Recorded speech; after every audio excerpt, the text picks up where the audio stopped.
Hey all, welcome to my channel. Today, today's video, I'm going to be talking about the Mets. All right, so sorry, the whole thing now. Let's see. It's a matter of how do you think they're going to do. Honestly, for this year, for this season, I think it's a wait and see. Uh, Part of me thinks basically it's kind of reminding me the fact that the way the Mets are building up and buying the free agents, but these are stars of yesteryear in a ways. Um, it feels like this might be another repeat of '93. Could be a repeat of '93. However, the only difference is in this case, it's the manager. This time we don't have a Jeff Torberg. We have a Buck Showalter. Showalter, known for his managerial skills as well as being a sort of micromanager, knows full well that he can get the best out of his players. Um, so the real question comes down to is, can the Mets do really well? I mean, let me take a look very quickly. As far as the case of the pitching staff, basically, I mean, you have Verlander, which is one, and then you have, of course, Scherzer as well too. It's number two, I mean, or vice versa, depending on how it works. Um, the real question is like how these two can last. I mean, yeah, Verlander, last year Cy Young Award winner, um, was able to be sort of injury free for the entire year, where Scherzer was not injury free. But of course, with Scherzer towards the playoff, he kind of collapsed. Not his style in a ways, but at the same time, I think because of the fact that he overworked himself during the entire season, I think that's what happened towards the end of the season, especially in the playoffs, specifically with the Padres. Whereas Verlander, it might be a different story. But in reality, they're both up there in age. That's the weird thing. That's the other thing about it. Let's not forget that their age does play a factor. So the question is like, can they be smart enough and can they last long enough till the end of the season and into the playoffs? Verlander, I feel he might be able to, but it's a matter of like he's got a new pitching coach, so I don't know how well he's going to be able to, get around that. And can he gel with them basically, as well as the rest of the Mets uh, infielders and outfielders. I mean, as a pitcher, it's one thing, but then you got to gel with your catchers. And then there's, let's not forget, like, of course, if you don't have good defense behind you, I mean, those bloop singles, all hitters have to do is like bloop singles, basically, depending where it's at. Same thing, which, in the same situation with Scherzer. Um, I will say this, though. The signing of Senga, it's going to be interesting to see how that works out. Um, if Senga does well, I mean, if he is like, your innings eater type of person and he can last until like 7 or 8 innings, then it's a possibility that the Mets might be okay with Scherzer and Verlander because the thing is, those guys are not going to go beyond 6 to 7 innings. I mean, they're not going to go full 9 innings. So the Mets are going to be relying on a lot of their relievers. And if those relievers tire out towards the end of the season, it's going to be a problem. I mean, this is one thing that's been known with Showalter as well too, that he overutilizes his players in the beginning of the season. That towards the end, they're not there at that point. They're so tired out at that point. So the question is like you need some inning eaters basically at this point as well too. Um, so it's a matter of let's see what happens. But my feeling is they should be able to make the playoffs. I think they'll make the playoffs. Will they get past the wild card? I don't think it's going to be a case where like they'll definitely win their division, but can they? Uh, yeah, I don't think they'll be able to. Yeah, it's a question of can they actually get past the wild card round. It depends on who they play. If it's let's say the Braves, no. If it's the Phillies, depending on how they play, I mean considering how much the team they got went out for, maybe not either. Dodgers, I think they can because the Dodgers haven't really uh, signed a lot of free agents. Depending on their, well, it depends on the farm system too. They got a really good farm system or decent farm enough farm system that some of the players that they bring up, some of the rookies that might bring up this year, might play really well. And then, of course, the San Diego Padres. Honestly, there's no way the Mets are beating the Padres again this year around. Um, Now with the Central, I forgot. I mean, it's a hard case to justify. It's either going to be the Cardinals or maybe Pittsburgh in this case, but most likely it's going to be the Cardinals. To be quite honest, yeah, definitely. I would say like the 2 or 3 wild card teams that are coming out is going to be the Mets. It's going to be pretty much a repeat of last year, basically. The Mets, the Phillies, Braves are pretty much going to get the East, the top seed in the East. And then it's probably either going to be the Padres. Most likely, the Padres are probably going to be clinching the division. It'll either be the Dodgers or Giants. Most likely, I think it's the Dodgers, depending what happens there too, because Kershaw will keep them in play, and will get them into the playoffs. Um, Now, as far as what happens next year, well, it's definitely going to be the Otani Bowl at this point. I mean, the Mets, I think they should be able to get Otani. The question is, can they get Soto as well too? I'd be love to if they can get Juan Soto. Juan Soto becomes a free agent the year after. Chances of them getting him or not are pretty much very. I don't want to say no, but they might be able to get him in 2025. But by that point, are they willing to shell out that kind of money for him? Well, based on what they were willing to do with Korea, yeah, I think they are. The real question is, does Soto want to come to New York? That's a big question. Now, as far as Otani's concerned, he will definitely command a lot of money. And the thing is, the Mets, I mean, Cohen has shown that he doesn't care. He's willing to pay, become like the new George Steinbrenner and willing to pay the luxury tax and everything for a winning team, for a World Series team. And getting Otani with the Mets will definitely, bring in ticket sales. The real question is, though, is with Otani, does he want to come with the Mets, or do he has the lure of the Yankees? If he does come to the East Coast, that is, if he does come to the East Coast, does he want to be with the Mets or go with the lure of the Yankees? Me as a Mets fan, I'm hoping he wants to come as a Mets, with the Mets because we'll give him the money and he has a long shot of, he has the better shot of winning at this point as well too. But if I'm Otani, yeah, like there's quite a number of. It's going to be it's going to be a case where Otani is going to pick. Basically, it's either going to be the Mets, Yankees, definitely the Dodgers. They're going to be in the mix as well as the Padres because he's going to want to probably stay in the West Coast or the Angels. If the Angels are willing to pay that much as well too. But the other factor is with the Angels and Otani. The question is for Otani is, will they surround him with players that he knows he'll be into the playoffs as well as into the World Series? Otani is a player. Let's not forget that he is a competitive man. He wants to get into the playoffs and play into the World Series. So his best shots are either LA, San Diego, Mets, or Yankees for sure. Because he wants the big market city as well too. San Diego not known for a big market, but the fact that they've got money, I think, is going to be play a big factor too. And the fact is, they got all that talent. I don't think Otani's not going to disregard him. The question is with the Angels. I mean, you got Mike Trout.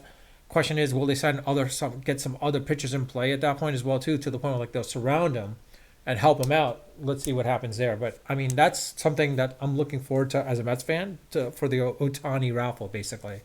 Now, as far as like I said, this year, I want to say the Mets are going to do good. I mean, I think I said it earlier in one of my videos when the Mets were signing Correa or in the process of signing Correa before they said, forget it. The injury's not there. You're not willing to renegotiate the contract or readjust the contract, so we'll let you go. And he signs with the Twins. But I did say basically at one point that the Mets, what they were doing and the way they're signing players left and right, it was more of a case where it was almost reminded me a little bit of the 93 Mets, basically, where you had all these great players, but they were great players that didn't mesh well and gel well.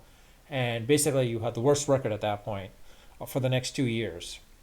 And of course, all the controversy as well, too, with like Vince Coleman, Brett Saberhagen, and the Acid Bowl or Acid Gate, whatever you want to call it. And of course, Bobby Bonilla, the biggest bust of all. But here, the real question comes down to play is this: is Verlander and Scherzer did play together in the Tigers. They did really well in the with the Detroit Tigers. So I think they'll mesh well here. The question is, will all the other stars mesh around with these guys as well too? That becomes a bigger question. And the other factor is like, can the Mets actually sign another powerhouse hitter? I mean, Lindor becomes your captain as well as Scherzer. I don't think the polar bear is a true captain. Just even though he came up the ranks, he's not your true captain at this point. I mean, he's got that attitude, but he's no Derek Jeter. Let's put it that way. The polar bear is no Derek Jeter. Plain and simple. If you think he is, you're out of your mind. Honestly, the guy is full of himself. That's one thing. Let's get something straight though.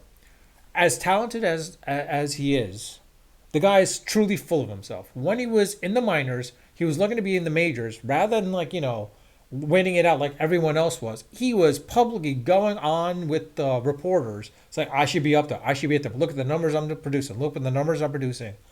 And of course, granted, he did really well and did so good in the majors, but it was more of a case where the guy was full of himself, and he was. I mean, you like that cockiness, you like that arrogance, but at the same time, you've got to be a little bit humble at that point. I mean, the skills would have come to play. Honestly, you saw in the second year of how he did that he didn't do so great. I mean, he was okay, but not that great comparatively. Comparatively, honestly, let's see what we can get out of here. I mean,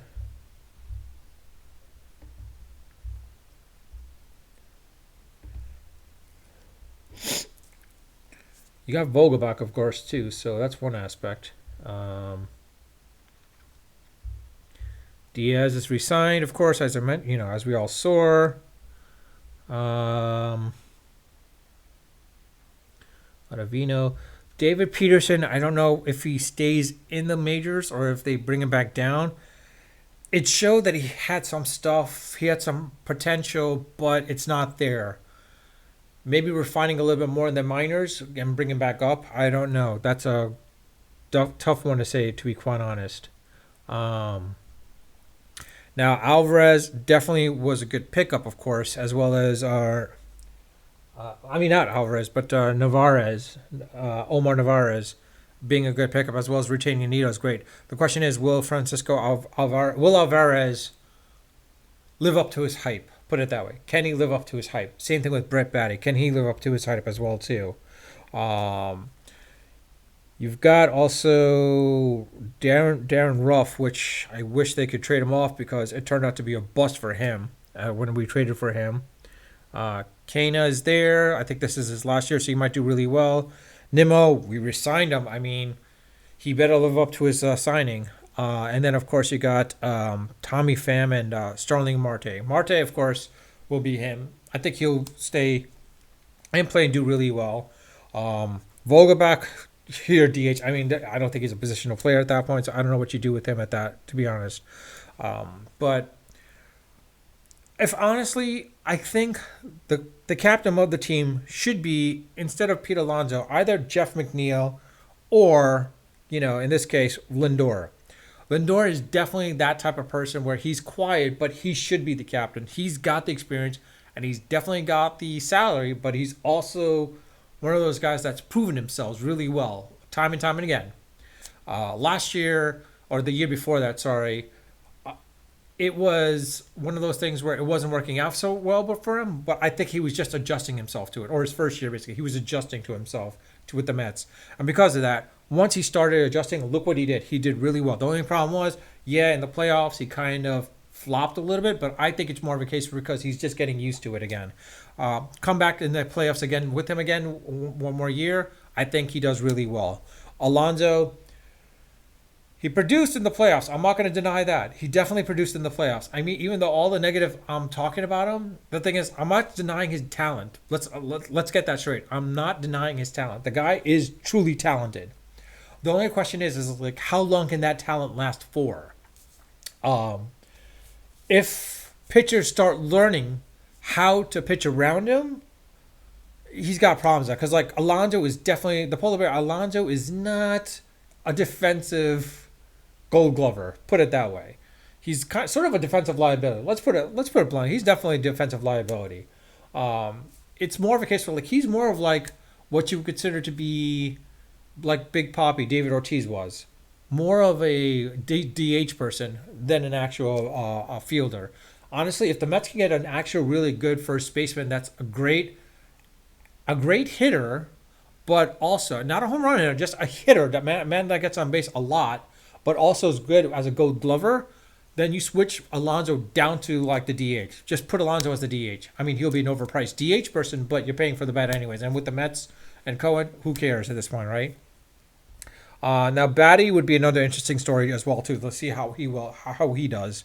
I mean, honestly, I would love to see Batty like really produce and become what he is, what his potential is. The problem is there's no position for him to play at this point right now. To be honest, I mean, you've got McNeil, you've got Lindor, you got Guillorme.